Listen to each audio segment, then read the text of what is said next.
বন্ধুরা, রূপলি পর্দায় যখন হিরো কিছু করে দেখায় বীরত্বের সঙ্গে, তখন আমরা সবাই খুব হাততালি দিই। কিন্তু আমাদের আশেপাশে অনেক রিয়েল লাইফ হিরো আছে, যাদের হয়তো আমরা এতখানি অ্যাপ্রিসিয়েট করি না, বা যারা এতখানি ফেমাসও হয় না। তো সেরকমই এক ব্যক্তি হলেন যাকে এই নিচের ফটোতে দেখতে পাচ্ছেন। ইনার নাম হলো মৃত্যুঞ্জয় সিং। ইনি একজন প্রফেশনাল হ্যাকার। বলা যায় যে ইনি ভারতের রবিনহুড, কারণ ইনার বাড়ি হলো বারাণসীতে।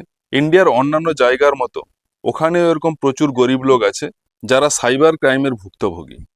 তো এই রকম যারা আছে তাদের ইনি প্রচন্ড হেল্প করে দেন। এরকম বহু কেসকে ইনি সলভ করেছেন, এবং সাইবার ক্রাইমে যে সমস্ত গরিব লোকেদের টাকা ফেঁসে গেছে, এই রকম লোকেদের ইনি প্রায় 10 কোটি টাকা অবধি উদ্ধার করে দিয়েছেন। ভাবুন বন্ধুরা, অলমোস্ট 10 crore, যেটা এই সমস্ত গরিব লোকের কাছে খুবই বড় একটা ব্যাপার।